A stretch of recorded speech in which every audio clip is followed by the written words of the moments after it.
বরণ করে নিলাম। আমাদেরকে অপমান এবং লাঞ্ছনার সব ধরনের ষড়যন্ত্রের সম্মুখীন হতে হয়েছে, সেটাও আমরা হাসি মুখে বরণ করে নিয়েছি। কিন্তু আল্লাহর জমিনে আল্লাহ এবং তার রাসূলের কোনো অসম্মান এক মুহূর্তের জন্য আমরা বরদাস্ত করে নেব না। আমরা আমাদের সর্বোচ্চ ত্যাগ এবং কোরবানি স্বীকার করতে প্রস্তুত রয়েছি, জীবন দিতে প্রস্তুত রয়েছি। আল্লাহর জমিনে আল্লাহর দ্বীনের ঝান্ডা সমুন্নত করেই আমাদের যাত্রা থামবে ইনশাআল্লাহ। আল্লাহ এবং আল্লাহর রসুলের সম্মান তখনই চির প্রতিষ্ঠিত হবে যখন আমাদের কলবকে আমরা জিকিরময় করতে পারবো। আল্লাহ তাআলা কোন ইবাদতকে সবচাইতে বড় বললেন না, একটা ইবাদতকে আল্লাহ তাআলা বললেন আকবার, ওয়ালা যিকরুল্লাহি আকবার। আল্লাহর জিকিরই সবচাইতে বড়, সর্বশ্রেষ্ঠ। কোন ইবাদতকে আল্লাহ রাব্বুল আলামিন বেশি করতে বলেন নাই, শুধুমাত্র একটা ইবাদতকে আল্লাহ বললেন যিকরন কাসীরা, জিকিরই সবচাইতে বেশি বেশি করে করবে। আর আল্লাহ তাআলা সূরা কাহফের 28 নম্বর আয়াতের ভিতরে আসছে, তিনি বলেন ওয়ালা তুতিমান আগফালনা কলবাহু আন যিকরিনা, ওই ব্যক্তির আপনি অনুসরণই করবেন না যার কলবের মধ্যে আল্লাহ পাকের জিকির নাই। আর আল্লাহ তাআলা এটাও বললেন, সূরা বাকারাতে এসেছে খতামাল্লাহু আলা কুলুবিহিম, কলবের মধ্যেই মোহর মারা হয়। এই কথাও বললেন ফি কুলুবিহিম মারাদুন, তাহাদের কলবের মধ্যে রোগ আছে। আবার কোরআন শরীফকে নাজিল করা হয়েছে কলবের মধ্যে, নাজ্জালনাহু আলা কলবিকা। আর আমরা বুখারী শরীফের হাদিসে দেখতে পাই যে রসুল বললেন, নিশ্চয় আমার এই বাহ্যিক দুই চোখ ঘুমায় কিন্তু অন্তরের চক্ষু ঘুমায় না। মুসলিম শরীফের হাদিসের মধ্যে আসছে যে রসুল সাল্লাল্লাহু আলাইহি সাল্লাম সদা সর্বদা জিকিরময় থাকতেন। তাহলে আমরা যখন নিজেদের কলবকে জিকিরময় করে নিতে পারবো, তখনই আল্লাহ পাকের দ্বীনের পতাকা সমুন্নীত হবে, নতুবা হবে না। কোনো ইবাদতই আল্লাহ তাআলার কাছে গ্রহণযোগ্য হবে না যতক্ষণ পর্যন্ত আমাদের কলব জিকিরময় না হবে।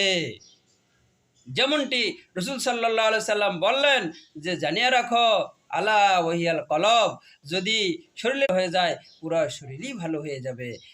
রসুল বললেন আলা ওয়াহিয়াল কলব, সেটাই হলো কলব। তাহলে আমাদের কলবকে ঠিক করতে হবে। এই কলবে যদি জিকির না থাকে আমাদের কোনো ইবাদতই আল্লাহ তাআলা নেবেন না। যেমনটি আমরা দেখতে পাই তিরমিজি শরীফের হাদিসের মধ্যে রসুল সাল্লাল্লাহু আলাইহি সাল্লাম এভাবে বলতেছেন, মান সাল্লা ইরাই ফাকাদ আশরাক, যে ব্যক্তি মানুষ দেখানোর জন্য নামাজ পড়ে সে ব্যক্তি মুশরিক হয়ে গেল। ওমান সামা ইরাই ফাকাদ আশরাক, যে ব্যক্তি মানুষ দেখানোর জন্য রোজা রাখলো সে ব্যক্তি মুশরিক হয়ে গেল। ওমান তাসাদ্দাকা ইরাই ফাকাদ আশরাক, দান সদকা করলো মানুষ দেখানোর জন্য সে ব্যক্তি মুশরিক হয়ে গেল। আসলে তো নামাজ, রোজা, দান সদকা এইগুলো আমরা করি আল্লাহ পাকের প্রেমিক হওয়ার জন্য, আল্লাহ পাকের কাছে সম্মানিত হওয়ার জন্য করে, কিন্তু এইগুলোর দ্বারা আমরা মুশরিক হয়ে গেলাম কিসের কারণে? আমাদের কলবে জিকির না থাকার কারণে। তাই আল্লাহ পাকের এবং আল্লাহ রসুলের সম্মান তখনই বৃদ্ধি পাবে এবং দ্বীনের পতাকা তখনই সমুন্নীত হবে যখন আমরা জিকিরময় হতে পারবো। গন্তব্যে পৌঁছাবে ইনশাআল্লাহ। আমি বাংলাদেশের আলেম সমাজ, হেফাজতে ইসলাম বাংলাদেশ সহ বাংলাদেশ খেলাফত মজলিস সহ সকল ভ্রাতৃপ্রতিম সংগঠন, সকল ধর্মপ্রাণ ইসলামপন্থী বিভিন্ন ছোটখাটো মতভেদ, মতবিরোধ, মত পার্থক্যের ঊর্ধ্বে উঠে যারা এলায়ে কালিমাতুল্লাহর এই এক বাণীতে বিশ্বাসী, আল্লাহর জমিনে আল্লাহর দ্বীন কায়েম করতে চাই, আমাদের তাআলাউ ইলা কালিমাতিন সাওয়াইন বাইনানা ওয়া বাইনাকুম, এই এক মন্ত্রে উজ্জীবিত হয়ে আল্লাহর দ্বীনের ঝান্ডা সমুন্নত করবার এই আন্দোলন এবং সংগ্রামে আমি নিজেকে উৎসর্গ করার ঘোষণা করছি।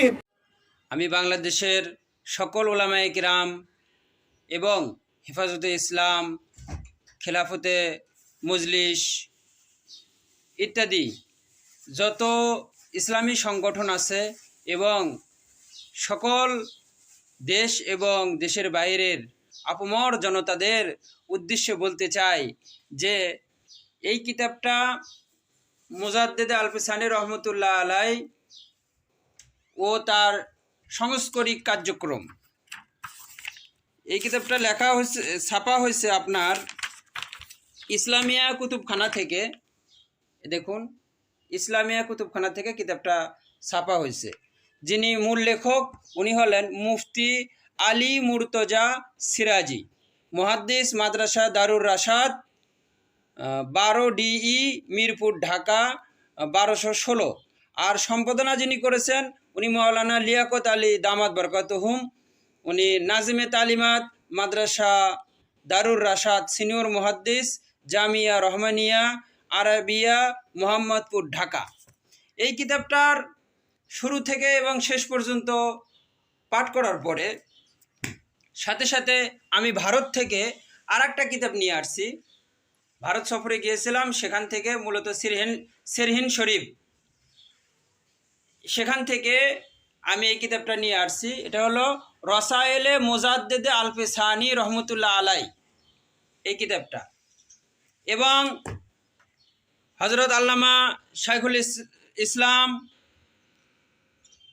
শাহ আহমদ শফি রহমতুল্লাহ আলাই হাটাজারি মাদ্রাসার মহাতিম সাহেব, তার একজন প্রসিদ্ধ খলিফা, যিনি খুলনা দারুল উলুম মাদ্রাসার ইফতা বিভাগের নাজেম মুফতি মোহাম্মদ আলী সাহেব কলব সংশোধন বইটা লিপিবদ্ধ করেছেন।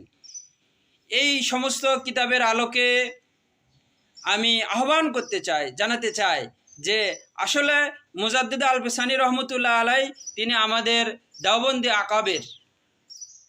তিনি কিভাবে করে আল্লাহ পাকের দিন চির প্রতিষ্ঠিত হয়, আল্লাহ পাকের দিনের পতাকা চির সমন্বিত হয়, এই জন্য করে উনি আমাদেরকে এইগুলো কিতাবের মধ্যে থেকে আমরা পাই যে তার দিক নির্দেশনা, মুজাদ্দিদ আল বেসানি রহমতুল্লাহ আলাইহির দিক নির্দেশনা। ওনার একটাই দিক নির্দেশনা, যে দিক নির্দেশনা পালন করে বাদশাহ আলমগীর, বাদশাহ শাহজাহান, তারা রাষ্ট্রীয়ভাবে ইসলামকে যেভাবে প্রতিষ্ঠিত করেছিল, এ ভারতবর্ষের মানুষেরা যেভাবে চির শান্তি প্রাপ্ত হয়েছিল এবং দিনের পতাকা যেভাবে সমন্বিত হয়েছিল, সেটা ছিল ওনার আহ্বান। ওনার কিতাবগুলো দেখলে এবং ওনার প্রসিদ্ধ কিতাব মাকতুবাতে মুজাদ্দিদ আল বেসানি রহমতুল্লাহ আলাই, এই কিতাবগুলো দেখলে পড়লে আমরা এটাই বুঝতে পারি, জানতে পারি যে আমাদের কলবের মধ্যে শয়তান বসে থাকে। বুখারী শরীফের হাদিস যে আশ-শয়তানু জাসিমুন আলা কলবি ইবনে আদম ফাইদা যাকারাল্লাহ খানাসা ওয়াইদা গফালা ওয়াসওয়াসা, যে শয়তান প্রত্যেকটা আদম সন্তানের কলবের মধ্যে হাঁটু করে বসে থাকে। যখন সে আল্লাহ পাকের জিকির করে তখন কলব ছেড়ে শয়তান পলায়ে যায়, আবার যখন জিকির থেকে গাফেল থাকে আবার শয়তান বসে বসে ওয়াসওয়াসা দেয়। এবং বুখারী মুসলিম শরীফের হাদিসে আমরা এটাও দেখতে পাই, কামাসালিল হাই ওয়াল মাইয়ি, আর আল্লাহ তাআলার যারা জিকির করে তারা জিন্দা, আর যারা আল্লাহ পাকের জিকির করে না তারা মুর্দা সমতুল্য। তাহলে আমাদেরকে জিকিরের পথে আসতে হবে। তাহলেই মুজাদ্দিদ আল বেসানি রহমতুল্লাহ আলাই যেভাবে ওনার মাধ্যমে দিন ইসলাম চির প্রতিষ্ঠিত হয়েছিল, দিনের পতাকা, ইসলামের পতাকা যেভাবে প্রতিষ্ঠিত হয়েছিল, আমরা তো দেখতে পাই যে মুসলিম শরীফের প্রথম খণ্ডের হাদিসের মধ্যে যে ফালাম্মা জাআলাল্লাহুল ইসলাম ফি কলবি, ইসলাম যখন আমার কলবের মধ্যে আসলো তো ইসলাম জমিনের মধ্যে প্রতিষ্ঠিত করা যায় না, জমিনের মধ্যে থাকে না। এই মুসলিম শরীফের হাদিসের দ্বারা আমরা বুঝতে পারলাম এবং একমত পোষণ করতে পারি যে ইসলাম থাকে কলবের মধ্যে এবং শয়তান থাকে কলবের মধ্যে। কোরআন শরীফ নাজিল করা হয়েছে কলবের মধ্যে, তেমনিভাবে আল্লাহ পাকের জিকিরও থাকে কলবের মধ্যে। এই কলবের মধ্যে মোহর মারা হয়, কলবের মধ্যে ঈমান থাকে, আবার এই কলবের মধ্যে রোগও থাকে। তাই কলবের মধ্যেই জিকির জারি করতে হবে। আমরা যখন জিকির জারি করে নিতে পারবো এবং আমরা নিজে আগে জিকির জারি করে নেব এবং অন্যদের মাঝে জিকিরটা জারি করে দেওয়ার যখন যোগ্যতা অর্জন করব, উনসে মিলনে কি यही एक राह मिलने वालों से राह पैदा कर, যখন যেরকম মৌলানা রুমি রহমতুল্লাহ আলাইহি বলতেছেন, ইশক কি খাসিয়ত আগ কি খাসিয়ত একই খাসিয়ত, আগুনের স্বভাব প্রেমের প্রভাব একই, একদর সিনা বা সিনা একদর খানা বা খানা, একটা হলো সিনাই সিনাই কলবে কলবে, আর একটা হলো মানুষের ঘরে ঘরে। একটা মোমবাতিতে যেরকম আগুন জ্বালালে সেই মোমবাতি থেকে অন্য আরেকটা মোমবাতি, সেখান থেকে আরেকটা মোমবাতি, এরকমভাবে বিশ্বের কোটি কোটি মোমবাতিতে আগুন জ্বালানো সম্ভব, তেমনিভাবে আল্লাহ পাকের ইশক, আল্লাহ পাকের দিন ধর্ম এবং আল্লাহ পাকের দিনের পতাকা সমুন্নত যদি করতে চায়, তাহলে আগে একজন দিনের কলবের মধ্যে কি করতে হবে? জিকির চির প্রতিষ্ঠিত হতে হবে এবং তার কলব থেকে অন্যজনের কলবে, অন্যজনের কলবে, এভাবে করে আমরা আল্লাহ পাকের দিনকে মানুষের কলবের মধ্যে এবং পতাকাকে আমরা চির সমন্বিত করতে পারবো ইনশাআল্লাহ। নীতিতে মামুনুল হক বিশ্বাস করে না। আসো, স্কুলের ছাত্র আসো, আমার মাদ্রাসার ছাত্র পাশে দাঁড়াও, কলেজ থেকে আসো, ভার্সিটি থেকে আসো, তোমরা হাতে হাত মিলাও, ইনশাআল্লাহ দেশের স্বাধীনতা অক্ষুণ্ণ থাকবে। এদেশের ইসলাম এবং হাজার বছরের যে সাধনা সংগ্রাম, সেই সংগ্রাম বিজয়ী হবে ইনশাআল্লাহ। এই জনপদ ইসলাম এবং মুসলমানদের জন্য হাজার বছর ধরে এখানে কালেমার ঝান্ডা সমুন্নত করবার জন্য আমাদের পূর্বপুরুষরা যে সংগ্রাম করে গেছেন, সেই সংগ্রামকেই আমাদের কাঙ্ক্ষিত গন্তব্যে পৌঁছানোর জন্যই আমরণ এক সাধনা আত্মনিয়োগ করতে হবে।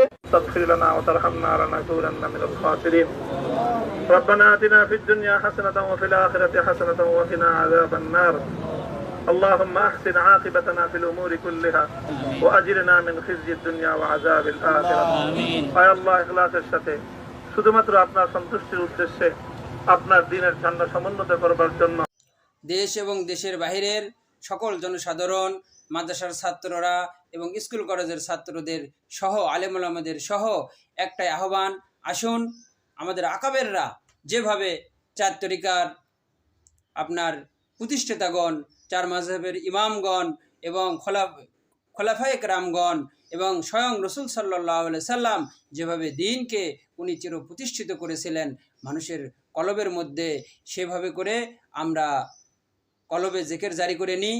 এটা কিভাবে পাবো? যার কলবের মধ্যে জিকির আছে তার কলব থেকেই জিকির জারি করে নিতে হবে।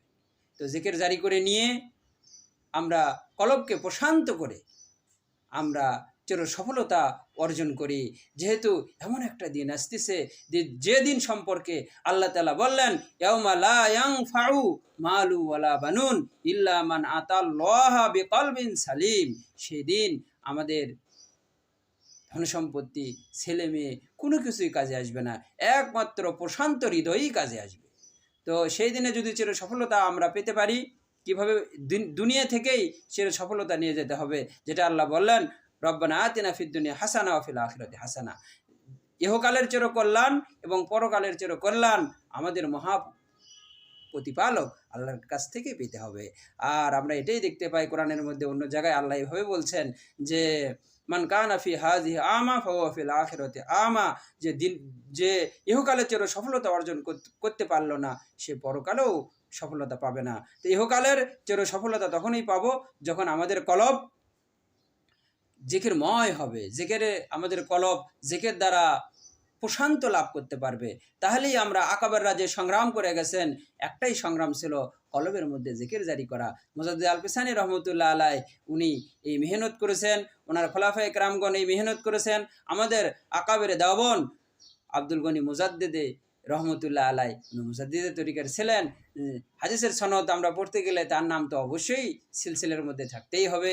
উনি সহ মৌলানা হোসাইন আহমদ মাদানী রহমতুল্লাহ আলাই সহ এবং শাইখুল ইসলাম শাহ আহমদ শফি রহমতুল্লাহ আলাই, দেখেন কতগুলো খলিফা উনি তৈরি করে থুয়ে গেছেন। তাদের প্রত্যেকেরই একটাই কাজ, সেটা কিভাবে করে মানুষের কলবের মধ্যে জিকির প্রতিষ্ঠিত করা যায়।